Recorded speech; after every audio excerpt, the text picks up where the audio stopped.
Hello, everyone. Welcome to China Focus News. Today, China Focus News is stepping out of the studio to take you aboard the Shandong aircraft carrier, so you can experience our country's naval strength firsthand. Hello, everyone. I'm now standing on the deck of the Shandong. Right behind me, as you can see, is the latest carrier-based fighter jet, the J-15T. Just by looking at its nose, you can tell the difference between the J-15 and the J-15T from the outside. So where can you see it? The nose section of the J-15T is actually a light gray color. On the deck of the Shandong, there are two carrier-based aircraft parked at the bow. One is the J-15, and the other is the newer model, the J-15T. Of course, the most advanced J-15T carrier-based fighter jet is the most popular. It was only revealed last November, our country's self-developed J-15T catapult-launched carrier-based fighter jet, and this is the first time it has been publicly displayed on the deck of an aircraft carrier. As for the pitot tube and radar dome, the J-15 retains the traditional pitot tube, which is used to measure flight speed.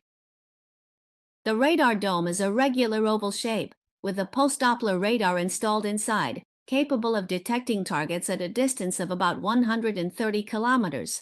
In comparison, the J-15T is more advanced. It has eliminated the pitot tube and uses a slanted radar dome similar to that of the J-20.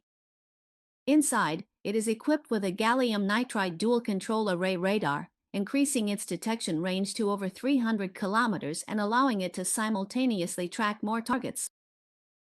As for the landing gear structure, the J-15's landing gear is relatively narrow and small, suitable only for ski jump takeoffs. In contrast, the J-15T's landing gear is sturdier, equipped with a launch bar and reinforced shock absorption system to handle the high-intensity overloads of an electromagnetic catapult. The landing gear bay doors have been changed to a double-door design, making maintenance on the aircraft carrier deck more convenient.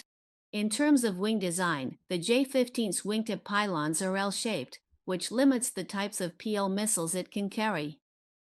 The J-15T, however, uses straight pylons that are compatible with more advanced air-to-air missiles. At the same time, its wing folding hinges have been optimized to further reduce the space it occupies on the carrier deck. It is understood that the J-15T has fully adopted the WS-10B engine, replacing the WS-10A used in the original J-15. This not only offers better corrosion resistance, but also significantly improves reliability and greatly extends service life. In addition, the J-15T has added shared electronic warfare antennas on the leading edge of the wings and the tail, further enhancing its electromagnetic countermeasure capabilities.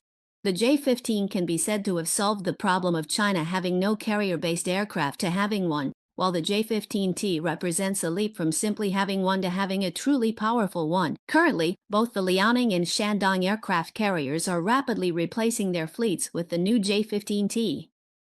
In the future, the J-15T will also serve as the core combat force of the Fujian carrier, working together with the J-35 stealth carrier-based aircraft and the J-15D electronic warfare aircraft to jointly build the Chinese Navy's Blue Water offensive and defensive network. And since the J-15T is suitable for catapult carriers, it means that we will see them on our country's first catapult carrier, the Fujian. It is understood that some of the J-15Ts displayed on the deck of the Shandong this time have previously operated on the Shandong, which shows that the carrier-based aircraft of the PLA's three carriers can take off and land interchangeably and cooperate in combat. What you're seeing now is on the Shandong, where two carrier-based aircraft are parked at the bow of the ship. This one here is the older model of the J-15. And on the other side, there's a newer model, the J-15T, with a lighter, pale gray color on the nose.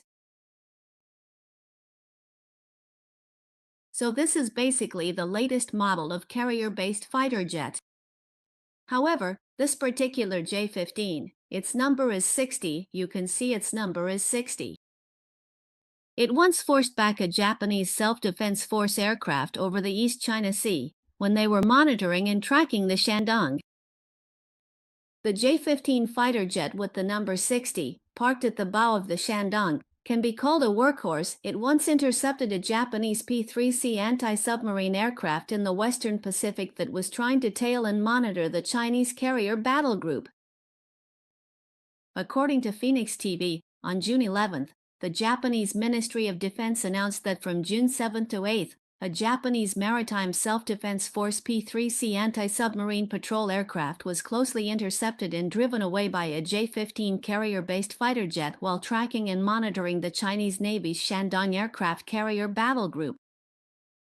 The Japanese Ministry of Defense stated that the J-15 fighter jet, which took off from the Shandong aircraft carrier, made a special close approach to the P-3C patrol aircraft without any altitude difference, coming as close as approximately 45 meters. Then, on June 8th, the J-15 crossed directly in front of the P-3C patrol aircraft at a distance of about 900 meters, again with no altitude difference during the maneuver. From the photos released by the Japanese Ministry of Defense, you can see the left engine nacelle of the P-3C patrol aircraft and the J-15 fighter jet in the same frame, which proves that the two aircraft were extremely close to each other. The tactical number of the J-15 fighter jet that carried out the interception was 60. It can be seen that it was armed with PL-8 short-range air-to-air missiles and PL-12 medium-range missiles.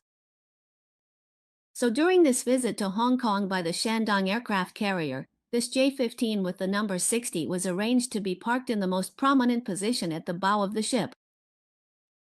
When the J-15 fighter jet was first commissioned, Western countries dismissed it as merely a copy of the Su-33 fighter.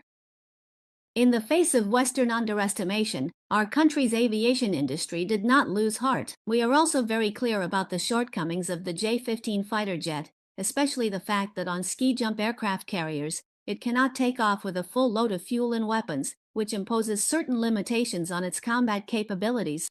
But it is undeniable that, as a heavy fighter platform, the J-15 has excellent potential for expansion and upgrades. Based on the J-15 fighter jet, several variants have been developed in succession, including the J-15S two-seat fighter, the J-15D two-seat electronic warfare aircraft, and the J-15T catapult-launched fighter, greatly enriching the model lineup of carrier-based fighter units in the PLA Navy. The latest catapult-launched version of the J-15 can be considered the final form of the J-15 fighter, and it had its maiden flight in July 2016. In November of the same year, two J-15T prototypes took off for the first time from a land-based electromagnetic catapult device. Hello everyone, I'm now standing on the deck of the Shandong. As you can see clearly, the number 17 here is its whole number. This is also our country's first aircraft carrier that was independently developed and built. Now, as you can see, the people wearing these red vests are actually the crew members working on the deck. You might have noticed them in videos. They wear what are called rainbow vests. The red ones are responsible for handling the munitions, which is a pretty important job. That's why I chose to wear a red vest here as a keepsake. For visitors, aside from the carrier-based fighter jet J-15T, which draws the most attention, the vests worn by the so-called deck rainbow crew are also very popular. Visitors touring the ship can put on vests of different colors and even pose for photos with cardboard cutouts demonstrating various stances, creating memorable snapshots. Among them, the yellow vests belong to the command group, divided into takeoff and hoisting roles. The iconic carrier star gesture that signals aircraft takeoff is performed by them, which is why most people choose to wear the yellow vest for photos. Red vests worn by officers and soldiers for hazardous and safety control. Unit type distinguished by lettering on vest's back.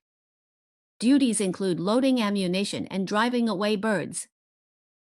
The officers and soldiers wearing white vests are part of the safety management and comprehensive support team, which includes controlling radar, communications, medical services, conducting ship-wide safety inspections, and supervising hazardous operations. Additionally, temporary personnel on the deck also wore white vests. As for the purple vests, Those officers and soldiers are responsible for refueling the carrier-based fighter jets, while those wearing brown vests are in charge of maintenance, including the daily inspection and upkeep of the aircraft. Also, you might know that the two newborn pandas in Hong Kong are very popular, so this time on the Shandong ship, two soldiers were specially arranged to wear panda headbands. At the end, officers and soldiers performed and participated. Besides singing, they joined the public, inviting citizens to sing patriotic songs together.